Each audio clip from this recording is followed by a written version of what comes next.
Apple has just had their September 2019 event, and they've not only launched the brand new iPhone 11s, but they have also launched a brand new Apple Watch Series 5. This is the 4, but they've also launched the 5. Oh, and we've actually done a recent video with 40 interesting things you probably didn't know about the iPhone 11, so definitely make sure to check it out. It's a really cool video, and in case you want to learn more about the iPhone, this video is for you. But this video is all about the Apple Watch. So here are not 5, not 10, not 20, actually 20 things you probably didn't know about the Apple Watch Series 5. Okay, so some of you probably know that we've actually recently launched our website, ZONEofTECH.com. And here you can find more details about us, our reach, the work that we do, and we also have a store, ZONEofTECH.com/store, on which we sell some of the items that we no longer need and use. And we've now just launched another section of our website, ZONEofTECH.com/reviews, where we post written reviews of our video reviews. Definitely do check it out. You can even leave comments on the articles and interact with us there as well. So yeah, whenever you're on the go and just want to read some tech content rather than watch actual videos, check out ZONEofTECH.com/reviews. And we actually built all of this with Squarespace, which is also our sponsor for this video.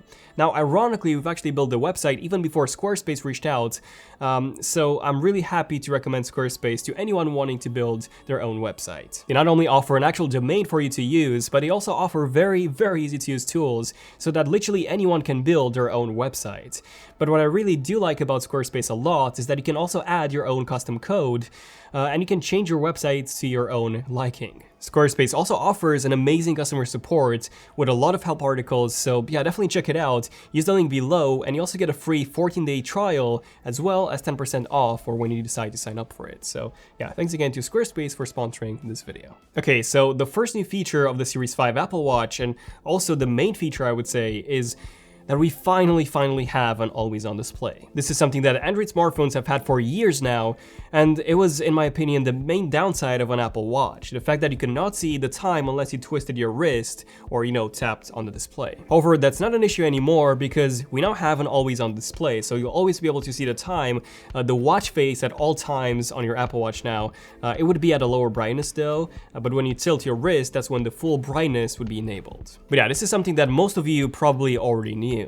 So the question is, why did it take Apple so many years to do this, and how have they done it in the end? Well, unlike most of the Android smartwatches that use the exact same 60 Hz refresh rate on the always-on display, the Apple Watch Series 5 now uses an LTPO display that can actually adjust its refresh rate anywhere from 60 Hz down to even 1 single Hz. 1 Hz means that it will only refresh once every second, which is realistically what you need in an always-on display. You don't care about fluid animations or smooth effects, you just want to see the time, and that's it. And in combination with the brand new low-power display driver, improved power management in the processor, and also a new ambient sensor, the Apple Watch Series 5 actually gets the exact same battery life as the Series 4 did before it. Yes, even with that always-on display. And speaking of the battery life, Apple claims up to 18 hours of battery life on a Series 5, which by the way is the same again as the Series 4. However, my Series 4 could easily last me for even 2 days, sometimes even more than 2 days, 2.5, which is really impressive. This is mostly because since I get a ton of notifications, I mostly keep mine on Do Not Disturb mode, or silent mode, which does help improve battery life by quite a bit. So with my usage, I'm very happy with the battery life on my Series 4, and therefore the Series 5 as well, since, they do have the same battery life. However, something that you should definitely be aware of is that if you go out on a run, for example, and you only take your Apple Watch with you, and you also have cellular enabled, GPS enabled, maybe you're even tracking your run in the Workouts app, and you have your AirPods in your ears, well, in that case, the battery life will only last you for about 3 to 4 hours. So definitely do keep that in mind. And speaking of running, not a lot of people know this, but you can actually take just your Apple Watch with you, your AirPods, and listen to music without your iPhone, even if you do not have a cellular-enabled Apple Watch. Yes, you don't need a 4G Apple Watch. You can take your regular entry-level Apple Watch and still listen to music without your iPhone. So you can actually do this by manually downloading music to your Apple Watch. Just go to the Apple Watch app on your iPhone, go to music, and just add your favorite playlists or albums to your Apple Watch. And yeah, that's it. It's as easy as that. And the way this works is that your Apple Watch actually has a tiny bit of storage inside. So older models have 8 GB of storage. The Series 4, for example, had 16 GB, but the Series 5 now has 32 GB of storage. It's a bit funny how, the iPhone Pro that costs 3 times as much as the Apple Watch and it's an actual phone, only has 64 gigabytes. And then another new feature in the Apple Watch Series 5 is the new compass. This is pretty cool. So this is a tiny new chip that's inside your Apple Watch that lets it see the direction that you're facing when compared to magnetic north. I mean, this is something quite common in smartphones. We've had this since, I believe, the iPhone 3GS, but not as common in smartwatches at all. So the advantage of this compass is that, one, you can always see the direction that you're facing in the Maps app, rather than just having, a dot. And then two, you have the separate dedicated compass app, so that when you're traveling, if by, I don't know, a miracle or a curse you get lost and you have no cellular signal for the maps, you can at least use the compass and get some sort of direction. So yeah, really, really useful stuff. But what is not useful is that when you're traveling to a different country, did you guys know that you won't be able to use roaming on your Apple Watch at all? Yes, the cellular features of your cellular Apple Watch are restricted to the country that you bought it from, which really, really sucks. However, what doesn't suck that much anymore is that the Series 5 does in fact support international SOS calls. So if you are in a different country traveling and something happens to you, even though you will not have any internet access or, the ability to make standard phone calls on your Apple Watch, you will still be able to make emergency SOS calls outside of the country that you bought it from, which is awesome. This was something that we didn't have on the Series 4. And speaking of the Series 4, the Series 5 actually still uses the exact same W3 wireless chip that we had in the Series 4. This is the chip that handles Bluetooth and Wi-Fi connections, so the faster the chip is, the faster your Apple Watch would communicate with your iPhone, your AirPods, and your Mac. The W3 chip that we got with the Series 4 actually introduced Bluetooth 5.0, so there's not that much of an improvement that Apple could make, reason why they stuck with the same W3 chip in the Series 5. And speaking of the same chips, the Apple Watch Series 5 processor, the S5, is almost identical to the S4, which was the processor inside the Series 4. So it is still twice more powerful than the S3, which was the processor inside the Series 3, so the only improvements here are the addition of the compass as a separate chip inside the SoC, and then the controller for the LTPO display. Oh, and remember the Apple Watch Edition? Yes, that pure gold $18,000 Apple Watch that Apple was selling when the original Apple Watch was introduced. But they ended up discontinuing it just because it wasn't selling, well, that well, or at all. Well, they brought the edition back, kinda. So they did have it with the Series 2 and the Series 3, only that instead of gold, they had a ceramic version, which was of course significantly less expensive than the gold option.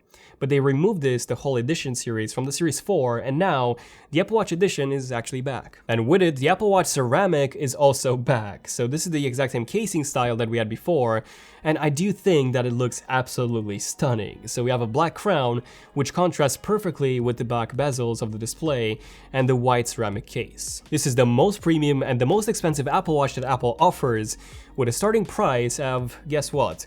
$1,300. Yes, this is quite expensive, obviously nothing compared to the gold Apple Watch, but this is also the most durable Apple Watch that Apple sells. Ceramic, by the way, is 4 times harder than stainless steel, and I don't know, I just think it looks stunning. I think this is actually my favorite Apple Watch.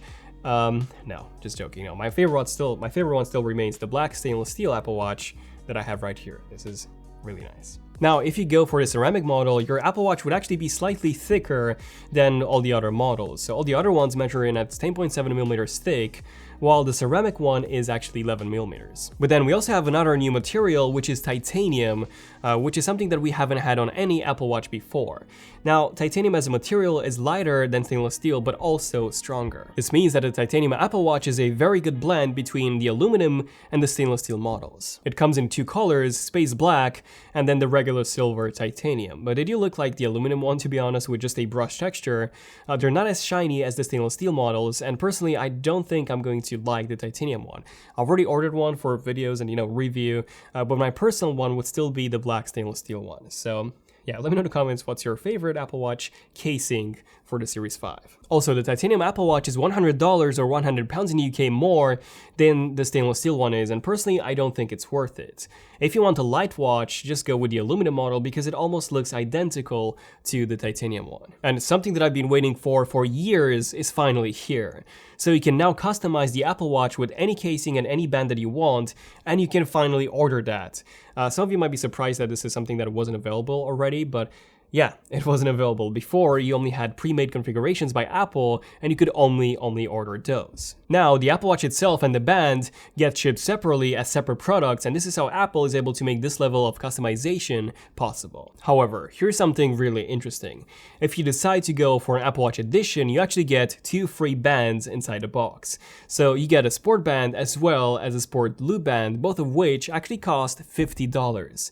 So you actually get those $100 extra that you spent on the titanium from, upgrading from the stainless steel. You get that back, or, at least $50, since stainless steel will actually come with a band of your choice. Oh, and if you decide to take your Apple Watch for a spin, as in an actual spin in a fighter jet, yes, the Apple Watch Series 5 can sustain up to 32 Gs of acceleration. So while you'll probably faint, the Apple Watch will keep on ticking. And speaking of ticking, if you plan on getting the aluminum version of the Apple Watch, just don't.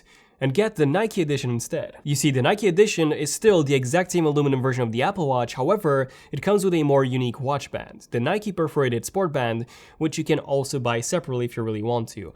So the most important thing here is that it does come with some unique Nike watch faces that you can only get on the Nike version of the Apple Watch and not the other ones. And guess what? It actually costs the same as the regular aluminum model, so there is no reason not to get the Nike edition instead of the regular aluminum version. But probably an even better deal than the Series 5, which isn't really a deal, is getting the Apple Watch Series 4 refurbished or an Apple Watch Series 3, which now starts from $200 on Apple's website brand new. So yes, it does come with a smaller display and a slightly outdated design, but you still get the exact same Apple Watch experience. You get a very fast processor, the Series 3, the S3, which is really, really powerful even today. You get a speaker, you get Hey Siri support, and even that 50-meter water resistance for swimming, yet all of those features, and the display is also just as bright at 1000 nits, so you're not really missing out on much, and it's also half the price of the Series 5. And finally, during the September event, Apple made it look as if those new watch faces or features such as cycle tracking are only available to the Series 5, but that's definitely not the case, because you see, the Series 4, the Series 3, the Series 2, and even the Series 1 will all support watchOS 6, which is coming out by the end of September, so it's September 30th, and you'll, get most of the features in watchOS 6 anyways, including the brand new watch faces on all of your previous Apple Watches. How cool is that? So yeah, I hope you guys have enjoyed this video. Definitely check out the iPhone one in case you haven't seen that. And yeah, definitely subscribe notifications if you want to see more things you didn't know episodes such as this one was. Hope you guys have learned something from this video, at least a few things that you didn't know. But yeah, thank you for watching. I'm Daniel. Give us a like if you enjoyed it. I'm Daniel, and I'll see you guys in the next one. ZONEofTECH, signing out. Cheers.